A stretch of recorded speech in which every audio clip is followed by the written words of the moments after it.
Hi, this is David Gornoski, host of A Neighbor's Choice and Things Hidden podcast, as well as some of our other programs like Science and You with our chief science advisor, Dr. Yu, and our seed oil survival series that we continue to have great fun unpacking the truth of nutrition.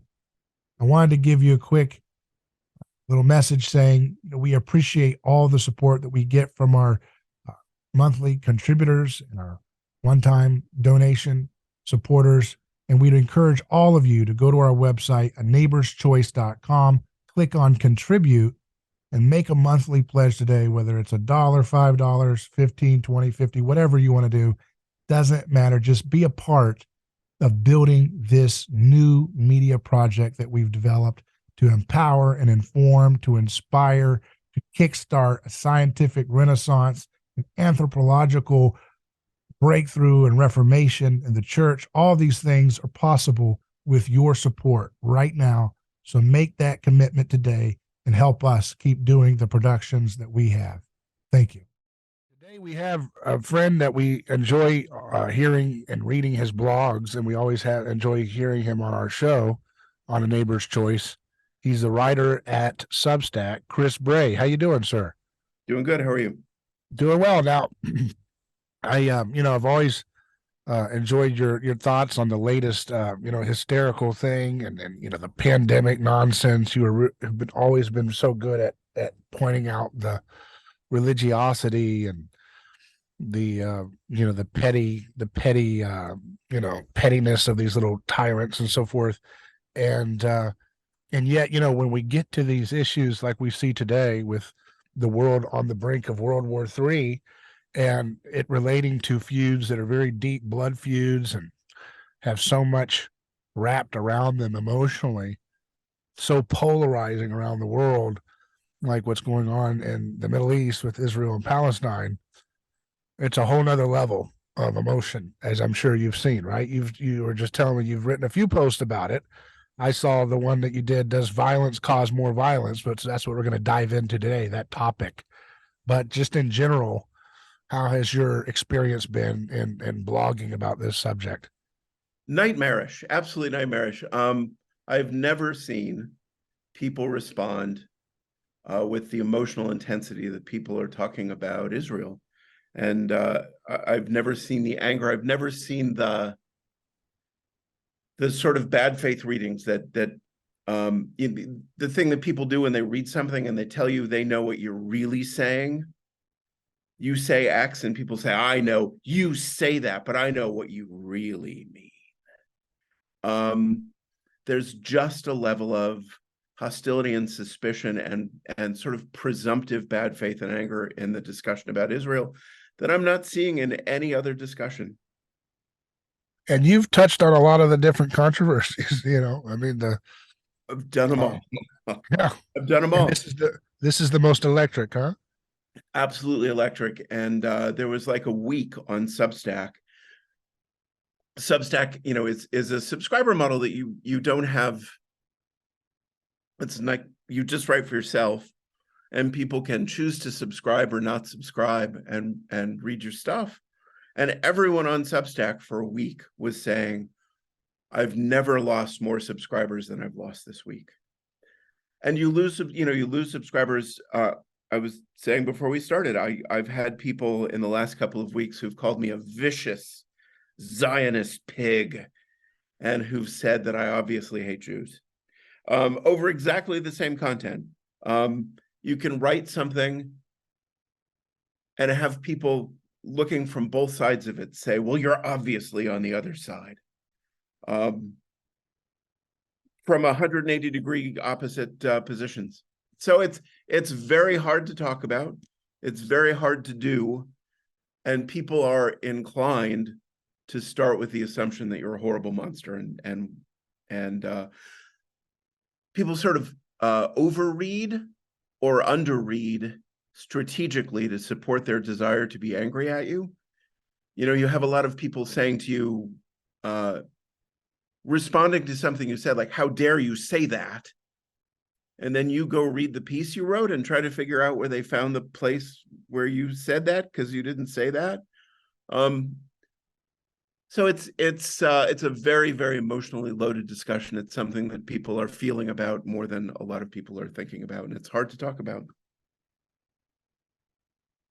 Yeah, there's so many different undercurrent narratives that have been wrapped up into the discussion that are all extremely controversial. You have, for example, the constant, on the left, there's a constant tie of the Palestinian plight to the plight of minorities, right? Battling white supremacy and what they call white supremacy in America. And that's been a narrative that's been shaped for many decades, as if that's the latest extension of that primordial problem that America has, or the West with neocolonialism, and the Palestinian situation is just the latest representation of that long struggle for, people of color fighting white supremacists in that way. So there's that leftist argument, which then brings in all the hot wire, issues of race that go all the way back to slavery and so on. And then you look at, what, the pro-Israeli side, which is always thinking about the echoes of the Holocaust. So you have, the Holocaust and racial politics and all these mixed in. These are the most and then you get the religious element, right? You get the Christian Zionists who see this as the fulfillment of a prophecy or whatever, and they're about ready to get out of Dodge before their retirement runs out. And then you've got the folks who the ones who are in the Jewish religion. Then you have the Islamic religion, and then you have all these different feuds going on between the Islamic world. Right? Well, we stand with Palestinians, but we don't want to bring any of them in here, or something like. So there's all these different Turks and Iranians and everybody, just really emotional stuff. And then with all that, then you have the horrible visceral images and stories of children and women and all these atrocities, right? Yeah. And that it's just a toxic brew, isn't it? And one of the sort of opening ways to know that you're talking to people who are arguing in bad faith or who already know what they think, no matter what the evidence is I've said to people, I'll hear any argument you want to make if you start by acknowledging that on October 7th, Hamas killed a bunch of people. And they did it in extraordinarily violent and vicious ways. If you say that, if you acknowledge that, I'll have any discussion you want to have. I'll follow any argument you want to make. But you cannot say, oh, that's just what they want you to think, That's a Mossad psyop or a CIA false flag.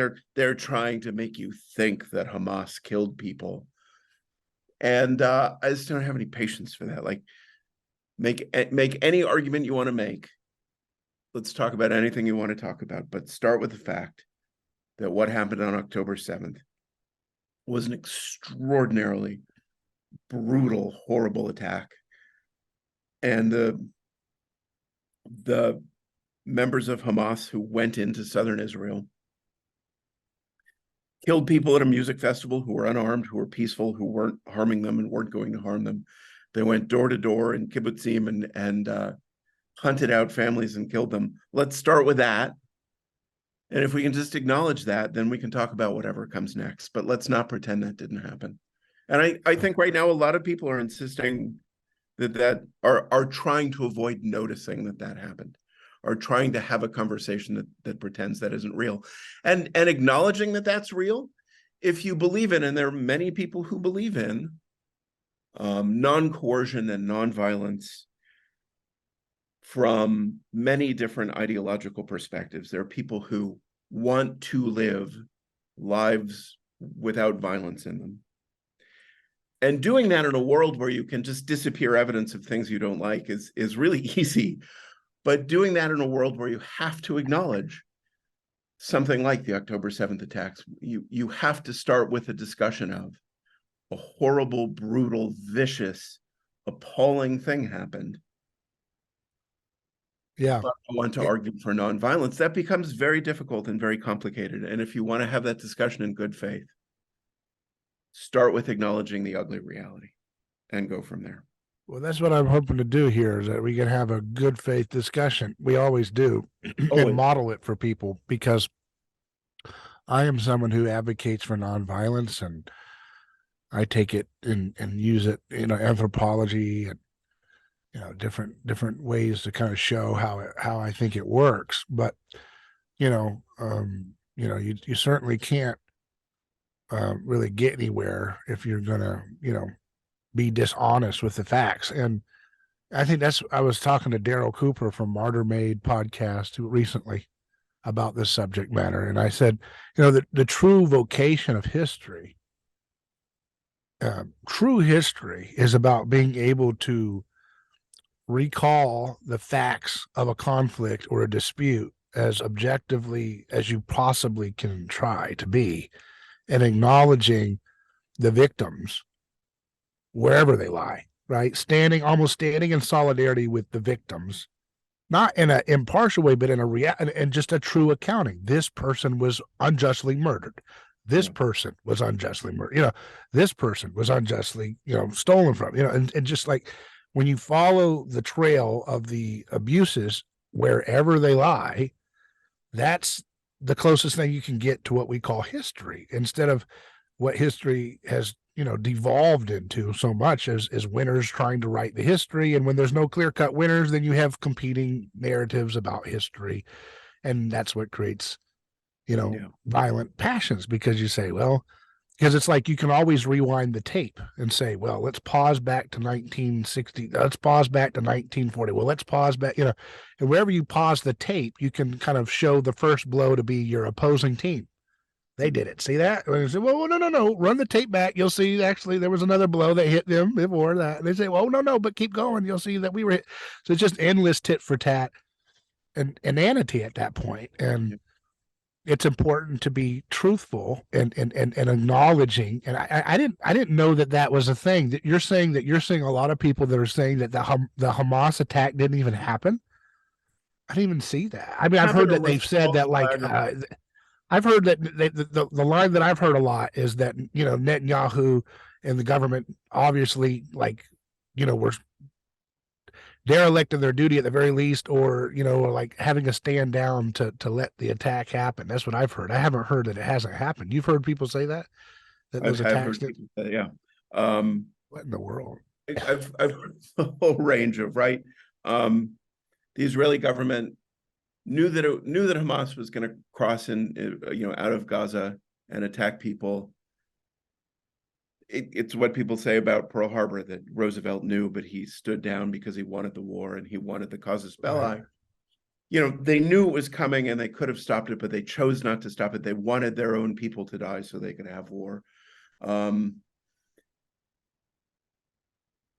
seen, this is not common, but I've seen a couple of, these videos of Hamas atrocities are obviously AI created. I've seen, these are CIA crisis actors pretending to be Hamas. Social media is like a cancer in your brain. There's any argument you can possibly find in the world, you can find on Twitter or whatever they're calling it now. And sort of the one that's most common is sure, this happened.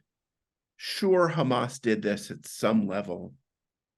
But obviously, Israel is exaggerating. They're making stuff up at the edges. They're making it seem worse than it is. They're playing on your emotional, they're hitting the emotional chords to manipulate people into supporting war. They're using propaganda techniques of exaggerating and heightening the reality of what happened, even if it's real. But ultimately, the bottom line is, I think the bottom line you have to start with is what Hamas did was unbelievably horrible and cruel. Yeah. So let's dive into your article here, talking about, does violence stop more violence? How did, can you set up this piece a little bit, because you're just trying to make you're not advocating, Right. a policy. I don't think you're just saying, the argument is commonly thought that, if you do this attack against the Gaza, you're still going to create reciprocal violence that will come back at some point with blowback, right? And that kind of goes into blowback theory and other ideas. So you were saying maybe that's not the case, right?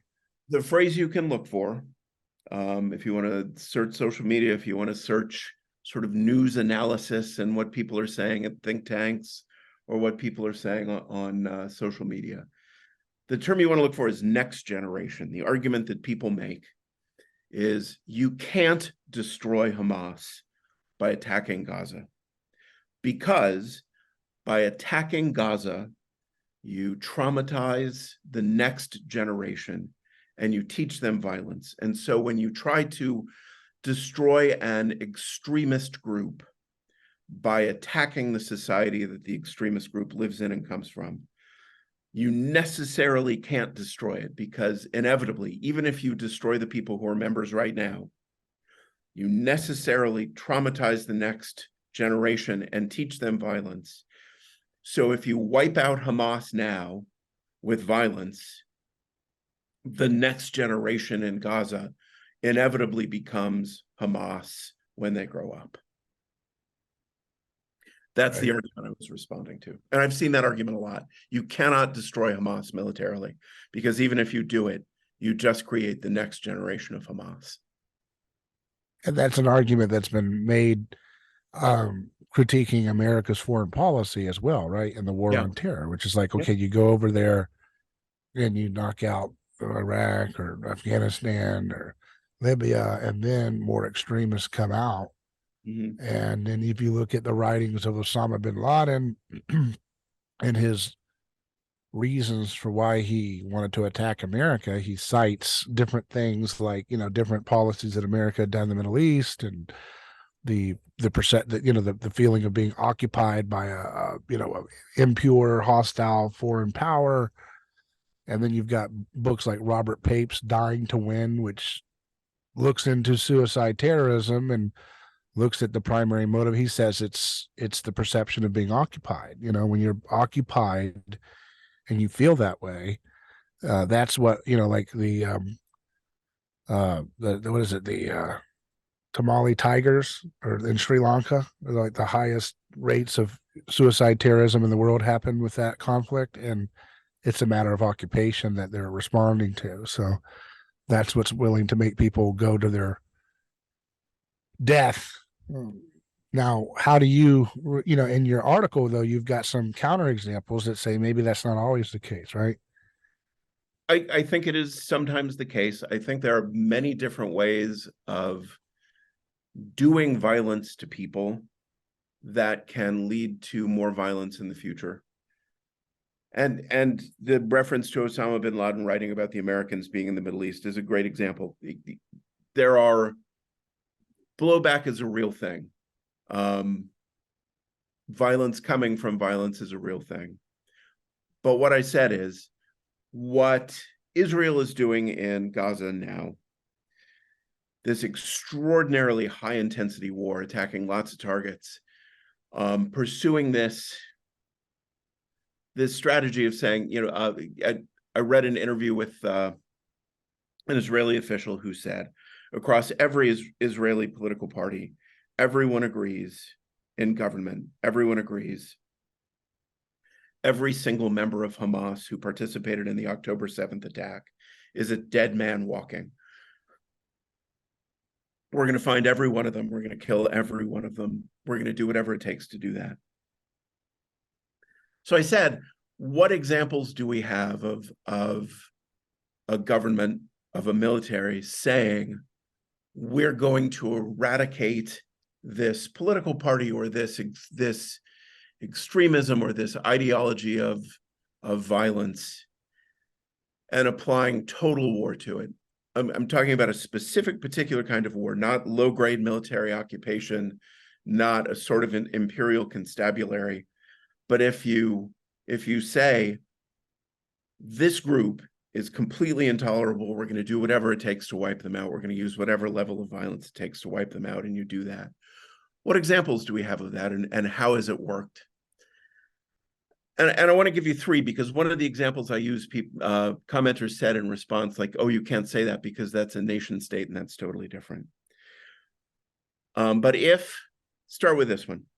If you can't destroy Hamas militarily by attacking Gaza, because attacking Gaza just creates extremism in the next generation, and the next generation becomes Hamas. You can't destroy Hamas by bombing Gaza. The National Socialist German Workers' Party was very powerful in the 1930s and into the 1940s, and then we attacked Germany to destroy it. If that's true, that attacking a place to destroy the extremists within that place can't work and inevitably backfires, then the National Socialist German Workers' Party should have become much more powerful in the 1950s and the 1960s than it was in the 1930s and 1950s. The argument, you can't attack Hamas and destroy it militarily because the next generation just becomes Hamas because you've traumatized them with violence. We've done large-scale violence. We've seen extraordinarily large-scale violence, like the firebombing of Dresden and Hamburg. And we've seen the generations that came out of those experiences. And we can ask, were they traumatized into violence? Did the next generation, the argument people make about Hamas, did the next generation learn violence and become extremist? And it didn't happen in Germany. It didn't happen in Japan. Japan had an extraordinarily violent warrior culture. We're known during World War II as extraordinarily brutal occupying forces. We're known for extraordinarily brutal treatment of prisoners of war. We're known, as the Marines fought their way through Japanese islands toward the mainland, we're known for extraordinarily brutal combat. We firebombed Tokyo, one of the most horrifying military acts in the history of the world. The firebombing of Tokyo caused something like 200,000 deaths, possibly more, in extraordinarily painful and ugly ways. And then the war ended with the nuclear attacks on Hiroshima and Nagasaki. So if large-scale violence traumatizes the next generation and therefore inevitably turns the next generation violent, Japan in 1960 should have been a lot more violent than Japan in 1940. So that's one example among many. Well, let's tease those out more, those issues. So with Germany and Japan, they both, experienced prolonged occupation, right, where they were given re-education, and this is how it's going to be done, and this is how you're going to view yourself. Very, very, heavy-handed measures were used in different cases. The Soviets and the Americans and Germany and in Japan and America, to make sure that they were stomping out any kind of reactionary blowback down the way. If that hadn't been done, you might, if it was just left to that, like, we beat you, we're done, with you, we're not going to be involved in intervening in your domestic conception of yourself and your society and the laws that are the things you're allowed to say, the things you're allowed to question. If we're not going to have that kind of involvement, maybe they would have, at some point had a nationalistic or some kind of I guess nationalistic uprising or reaction again. That might be something to throw out there to think about. And then the other one would be, at the point where Germany and Japan are being defeated, they didn't really have a lot of powerful enemies on the world stage. I mean, powerful allies left on the world stage to have their back. Yeah. And in this case with Palestine, you've got a lot of countries, to various degrees, who have a lot of sympathy and a lot of money and a lot of weapons and a lot of, popular support for keeping that cause alive, whether it's, regardless of how many Palestinians are going to be, maybe sacrificed for whatever cause they want to do. You got folks like Turkey and Iran, and now Russia, I hear, is moving more in the Palestinian column away from Israel. China, to some degree, maybe, different countries have said, well, no, we've got your back. Go ahead. Qatar, who's a good friend of America now. So those two factors, how would you deal with those? The example of World War II, there's no example of an Iran equivalent that kept trying to arm Germany and kept trying to cause violence in Germany. But if you just consider the argument that violence inevitably, I'm trying to think about what violence does to people. If you just look at the argument that violence inevitably radicalizes the next generation, I think that's not true. I think we see that that's not true. There are a bunch of other things to say about it. There are a bunch of other things to say about what comes next.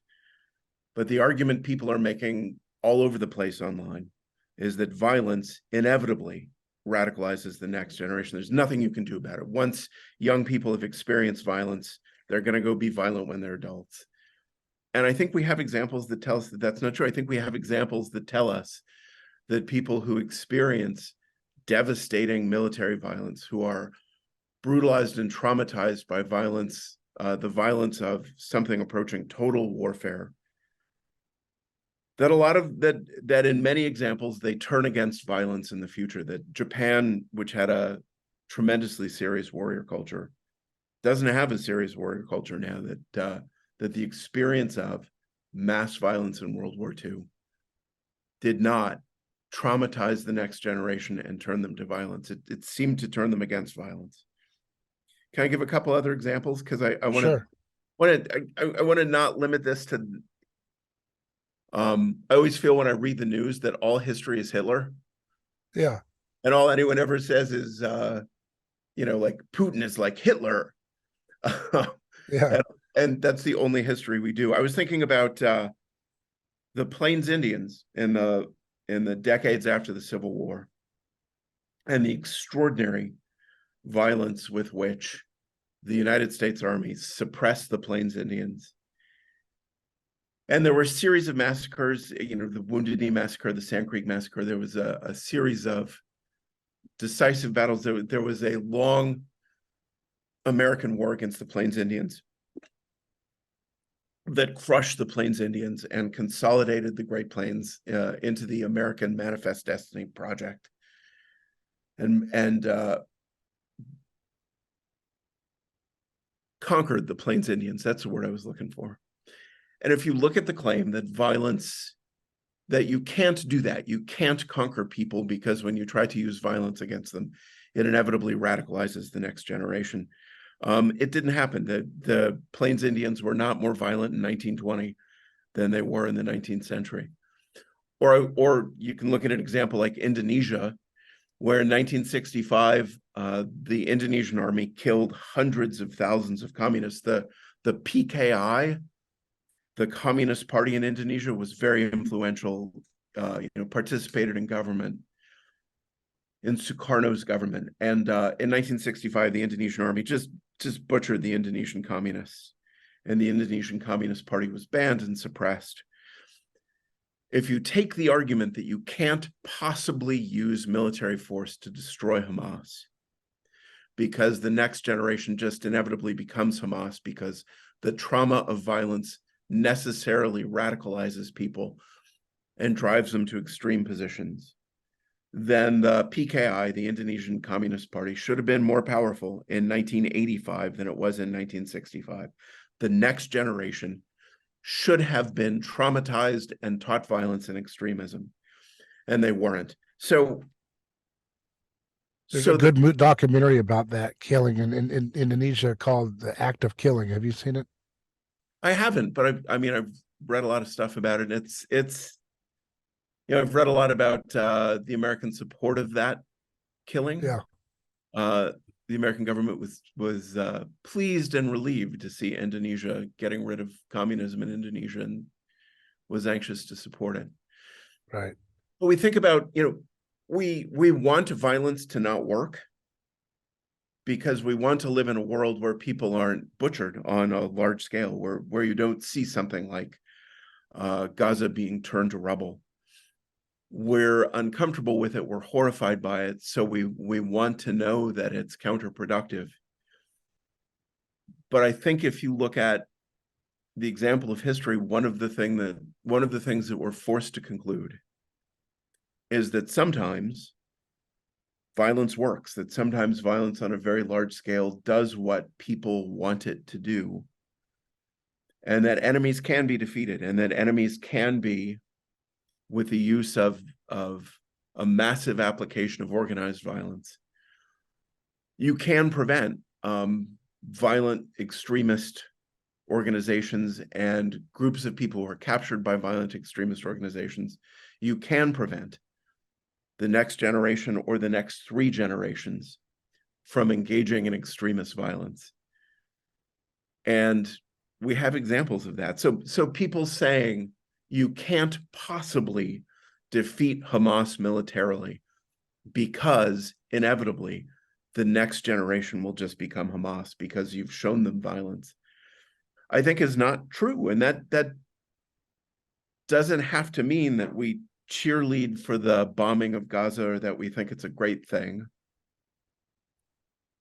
But I think we have examples that we have to deal with that show us that it's not inevitable that the Israeli war in Gaza now will create the next generation of Hamas. And what do we do with that? What do we do with the thought that particularly if you want to advocate for nonviolence and you want to live in a world where there's less killing, what do you do with the fact that we have historical examples in which violence has seemed to work, that military conquest seems to work the way that the people who apply it want it to work? And you're saying, just to clarify for the audience, you're saying, from what I hear, when you say violence seems to work sometimes, you're not saying it works in like a philosophical or like, ethical sense, maybe, or are you saying that? But you're saying more like from the perspective of the person, of the government that's perpetrating the all-out total war, it can be effective in terms of achieving its stated goals. You're not evaluating it on its moral dimension or right. its, right. Just to be clear for people. In practical terms, the Indonesian army says, we don't want communists in Indonesia, so they kill them all. Does it eliminate communism in Indonesia? Does it make the Indonesian Communist Party cease to exist as a power in Indonesia? Does it work the way they wanted it to work? Or does the thing that people are saying about Hamas, that if you attack Hamas, the next generation will be Hamas, does it work that way? And when you use violence against the Indonesian Communist Party, the next generation just turns to communism a lot harder and becomes a bigger Indonesian Communist Party. In practical terms, when you say, we want Germany to not be controlled by the Nazis, so we're going to bomb it until it's not. We want Japan to not occupy Southeast Asia and China and be an imperial power expanding across Asia, so we're going to bomb them until they're not.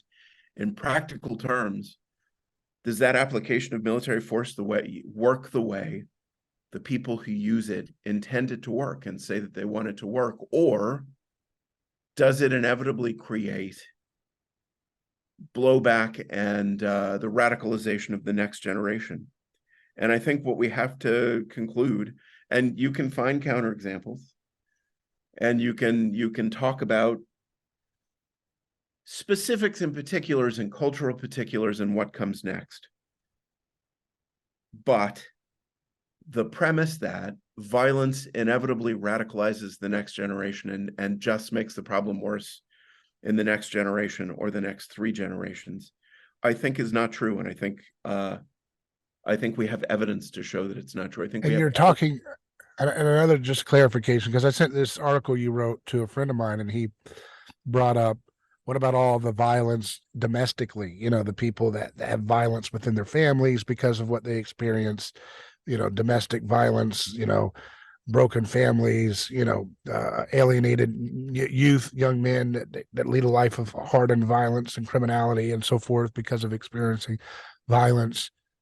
That's a type of violence, but you're talking specifically about political violence begetting more political violence in response. The political violence, right? You're not talking about, like, if you're a victim of blowing up your whole village, and then the idea that that's not going to like channel into your family in terms of like internal violence, perhaps that's not what you're looking at in this analysis. You're talking about the political violence dimension. We're looking right? at Israel saying Hamas came out of Gaza and attacked kibbutzim and attacked a music festival and attacked civilians and killed them.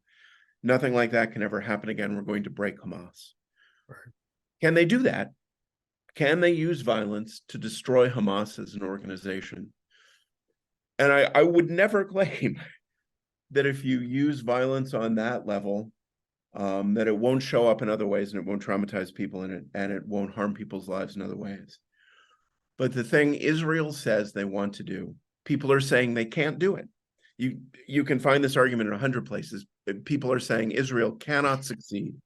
They cannot destroy Hamas militarily because by using violence, they will cause the next generation of Gazans to become Hamas.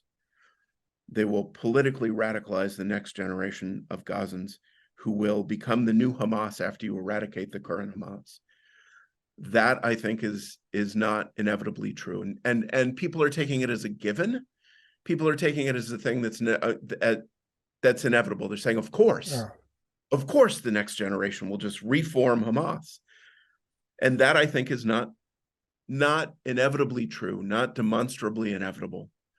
That doesn't mean that violence doesn't echo in people's lives another way, and that doesn't mean that violence is good. It doesn't mean that violence should be embraced. It doesn't mean that violence doesn't cost us in other ways. But if you're looking at what the IDF intends and what they're trying to do, and what people are arguing about the outcome of that campaign, I think the IDF can succeed on the terms that they are saying they're operating under. And it's not inevitable that they're going to create another generation of Hamas. Just to add a few more angles to it to get your response to these. What about the record of history showing that it seems that the governing authorities that have been representing Palestinians in the table of this dispute have shifted over the decades from ones in which Christians and secularists in Palestine were at the helm to ones where Hamas is now at the helm, and that's an example of the violence hardening the community towards a more radical form of governance. The strangest thing to me about what's happening, and the strangest thing to me about Palestinian leadership and the larger Arab world, and do this in two parts, the way that the larger Arab world is responding to the Palestinian crisis. It's absolutely bizarre that so much of the leadership of Hamas that at this moment is saying to people in Gaza, don't try to flee, don't try to get in Egypt, stay and fight, stay and be martyred, stay and die in this battle. So many of those leaders are not in Gaza. So many of those leaders are in Doha or Beirut, and a bunch of the leaders of Hamas have like multi-billion-dollar net worth. There's a degree to which, and I grew up with a Palestinian immigrant friend who talked about Yasser Arafat on his yacht in the French Riviera, checking his foreign bank account balances. There is a degree to which it seems to me the cause of Hamas, which is true all over the world in many ways, that military conflict is in some sense a business. And I wonder about this in Ukraine. I wonder where the money is going. That sustaining violence is not necessarily a sign of radicalism, but is a sign of people who've found a scam that they can profit from. I don't know. I don't know. I don't know that I would say that that the Palestinian cause has become hardened and radicalized as much as I would say that it's disturbing and confusing that so much of the leadership of Hamas is not in Gaza, is not in anything that they call Palestine, and is very, very wealthy and living in peace and comfort elsewhere. Yeah, I've heard it explained that they're like these groups are not. I think it was Scott Horton I had on my show that said that they're not really like governing authorities. They're more like prison wardens, and they're kind of in on the grift. And there's a lot of. I'm sure you've looked into this. That there's a lot of connection between Netanyahu and his support for Hamas. And there's quotes that even in 2019 in Haaretz, where Netanyahu's telling his members of the Likud party that we want to support Hamas over the PA, the Palestinian Authority. We want Hamas to be more in the driver's seat in this. And then he's got his finance minister, I think around the same year, saying Smotrich, Bezalel Smotrich, I believe is his name. He's saying Hamas is an asset. The Palestinian Authority is a liability in the public perception game. We want Hamas at the forefront, and so there's a lot of money that's gone to Hamas to make sure that happened. I mean, this is documented in the Israeli media. A lot of different articles have cited the Israeli support for Hamas as far back as the late 70s. So does that not kind of go kind of along the line of what you're kind of laying there with your thoughts that we do this too? The United States does this too, and it has never worked. The Dulles brothers did this so much that we pick groups that we think we can drive other countries and other people like a bus, and we can pick groups to elevate over other groups that will influence the course of a region in ways that will be beneficial to us. And I think Israel chose to support Hamas because they thought they could split the Palestinian world and divide power in the Palestinian world and pit Hamas against Fatah and sort of factionalize Palestinianism. And we do that kind of thing all the time too. And I think of Frederick Funston, who was a U.S. Army officer who fought insurgents in the Philippines. And he said that after that experience that he thought the United States was a blind giant. right? That the United States military was extraordinarily powerful and could smash anything it wanted to with very little difficulty, but that it rarely saw clearly what it was trying to smash or understood what it was trying to smash. I think we have a legibility problem. I think we have an assumption that we can steer, an assumption that we can shape the destiny of other people in ways that we can't. And we have an imperial hubris, Right, that has backfired all the time. And I think that it does appear that Netanyahu has copied some of our imperial hubris and thought he could steer the bus in ways that he could not. So it's not an argument for. So saying violence can work the way that the Israelis think it's going to work right now is an attempt to think about the moment and how the moment is likely to work and what's likely to come next. It's not a larger argument about everything Israel has done is a good idea and is defensible, and Israel has perfectly clean hands and has made no mistakes. I said at the beginning, like, everything is fair game once you acknowledge that October 7th was brutal. Any discussion, I'll hear any discussion that follows. I think Israel has clearly made significant mistakes leading up to this moment. But the question is whether the war in Gaza will inevitably create a next generation of radicalized Hamas members, and that I don't think is true. I don't think violence on a large scale inevitably radicalizes the next generation. That doesn't mean that there aren't other things that can radicalize the next generation. Right.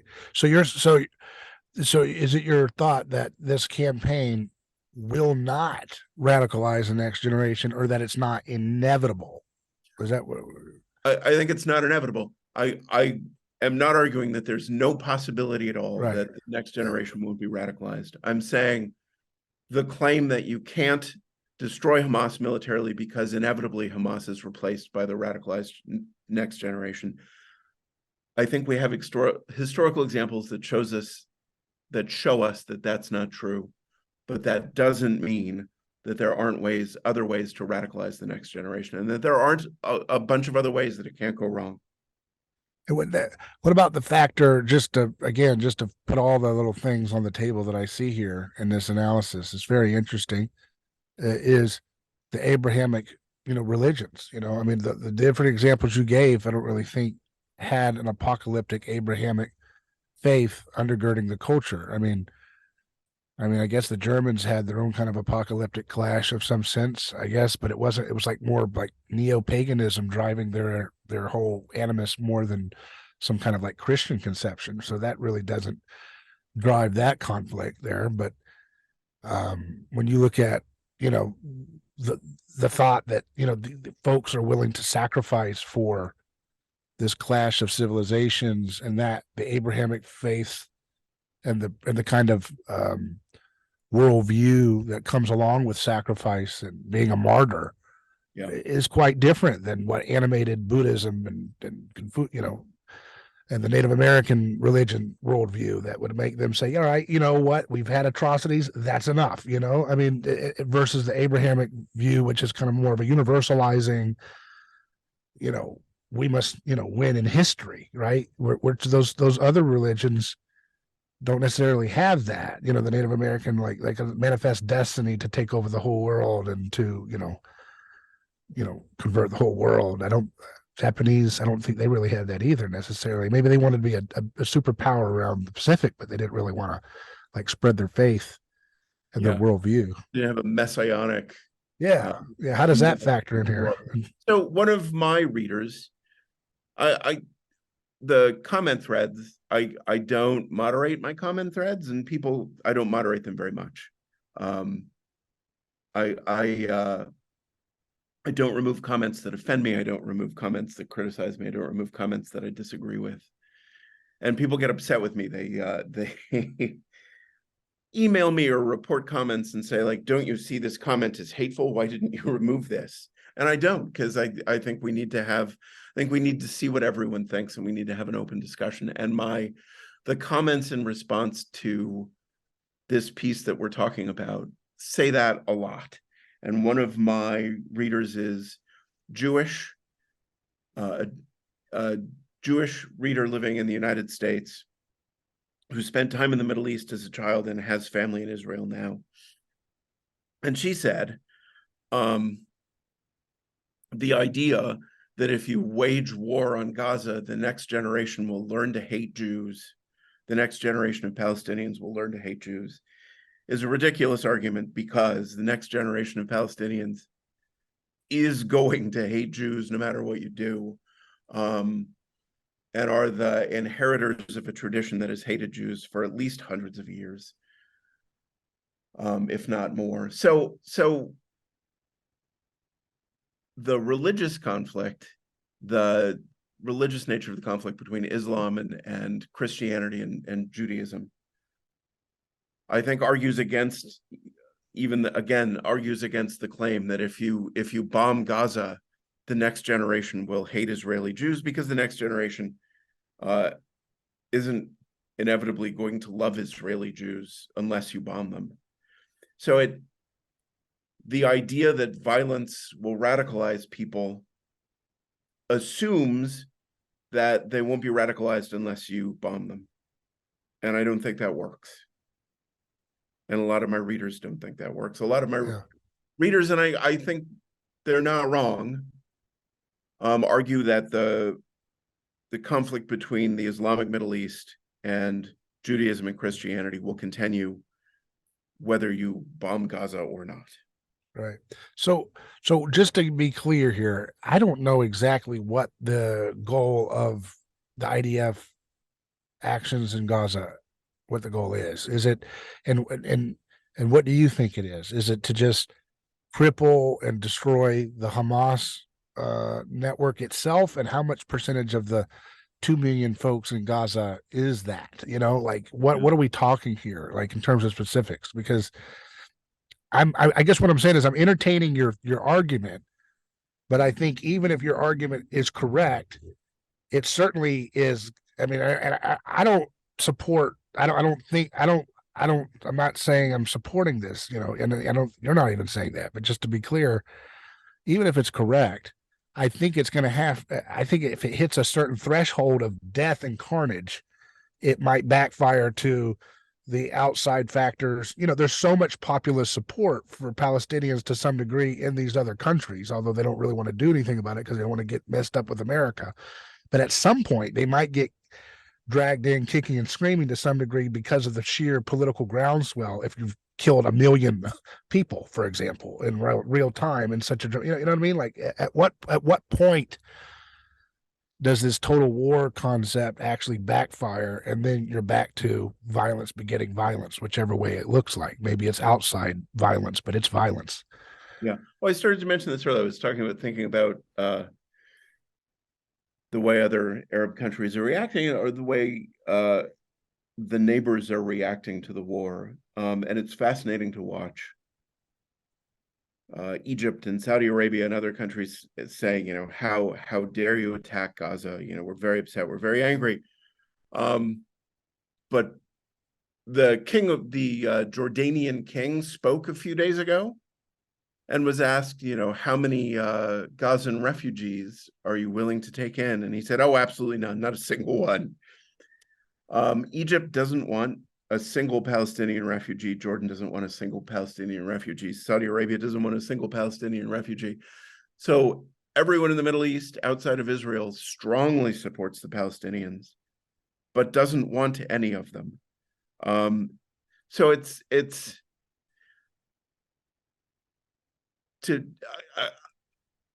I worry about a larger war. I think if Iran becomes involved openly and directly, then the United States becomes involved openly and directly, and that's very dangerous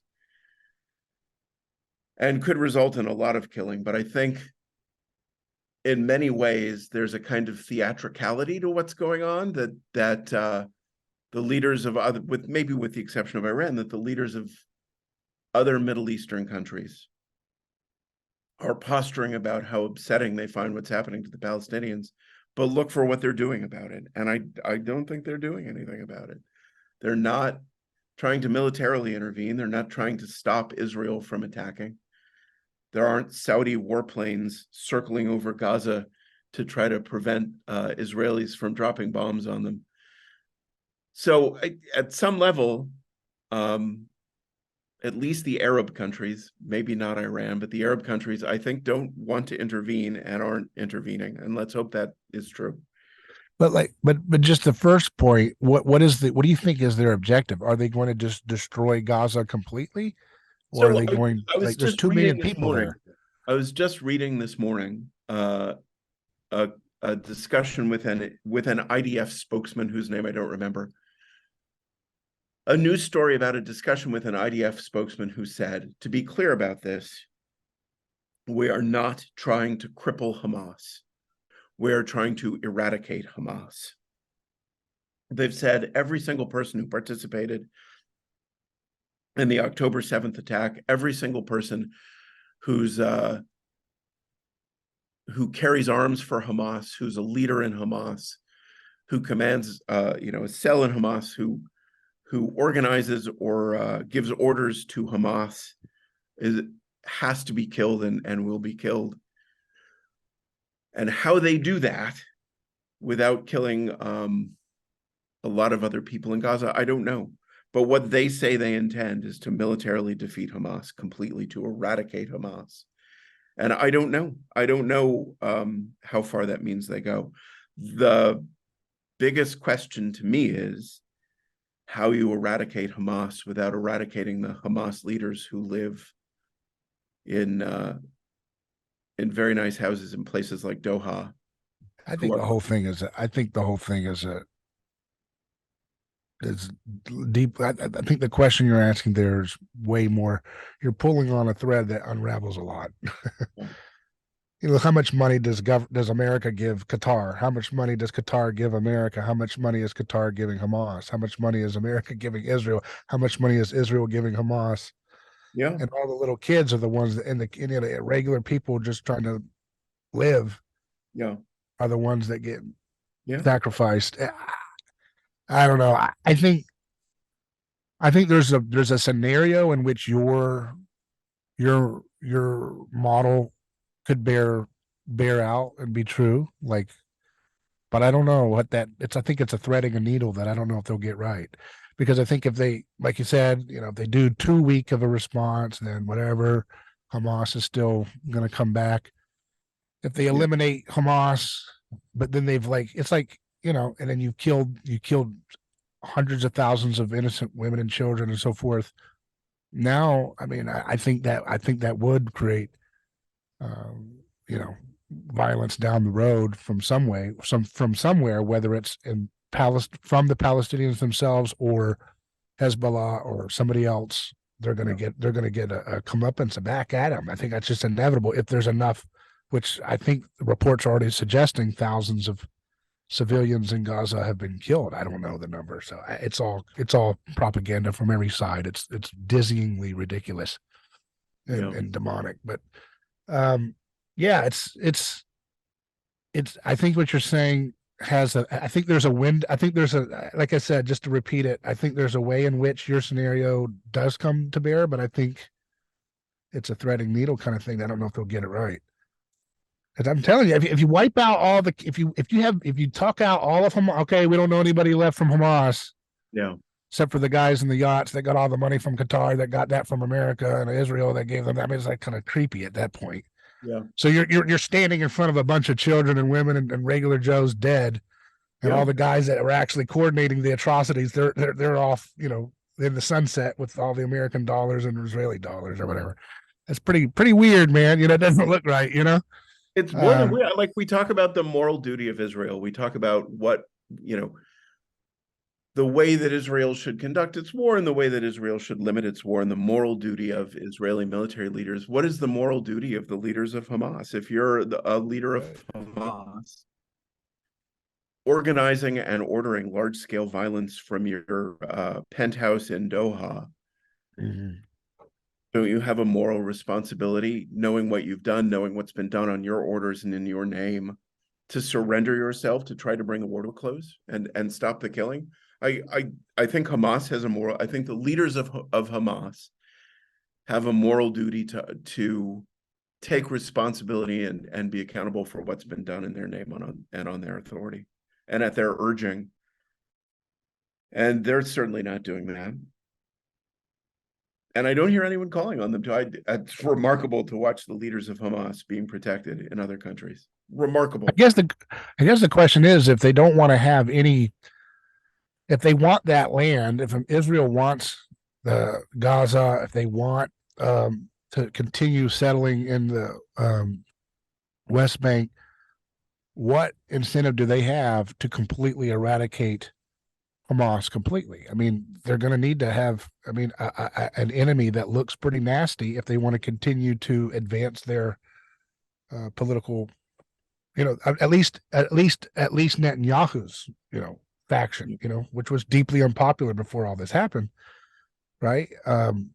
Their whole thing is no two-state, right? They don't want one state, they don't want two-state, they want all the land. That's their position, and Hamas is the best foil to make that happen.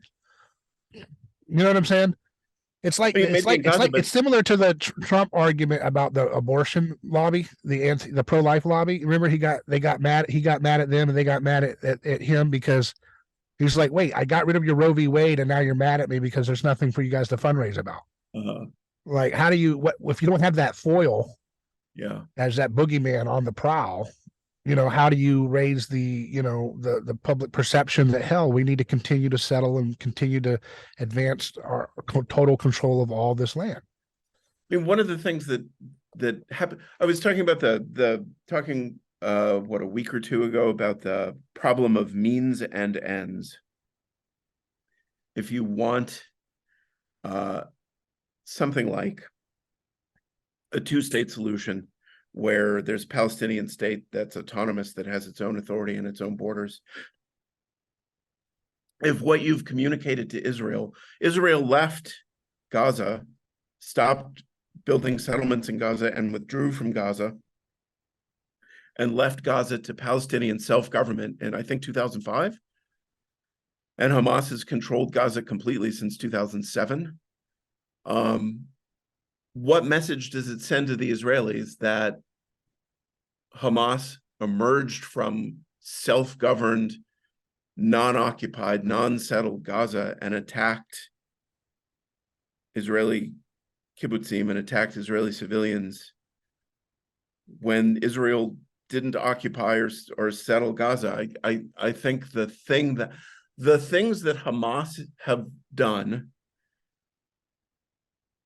make all of the things that are identified as solutions to the problem of Palestinian-Israeli relations harder. They make the two-state solution less likely. They make the what's called the one-state solution, the total integration of Palestinians into regular Israeli life, just making tearing down all the borders and having Palestinians live among Israelis. The attack on kibbutzim doesn't make that more likely; it makes it less likely. So the things that Hamas, if you look at what the declared goals, what people hope for, what people say they want, the integration of Palestinians into Israeli life or the creation of a Palestinian state, it becomes much more likely if you send a bunch of armed people across from Gaza into Israel to attack civilians. So it seems like Hamas is pursuing goals that don't serve any of, pursuing operations that don't serve any of the goals.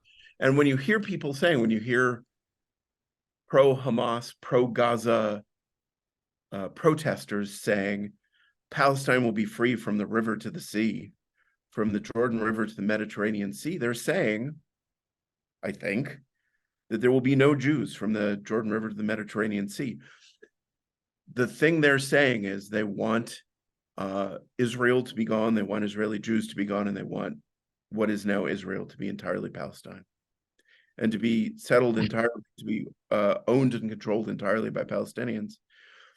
So I guess my question is like, if you're an innocent person in Palestine and you want to have peace or some kind of compromise, how would you do that? And how would you overcome the power of a Hamas with all the American, Qatari, Iranian, and Israeli cash they have that you don't? How would they do that? Yes, maybe we should stop giving them money. How do the leaders of Hamas have multi-billion-dollar net worth?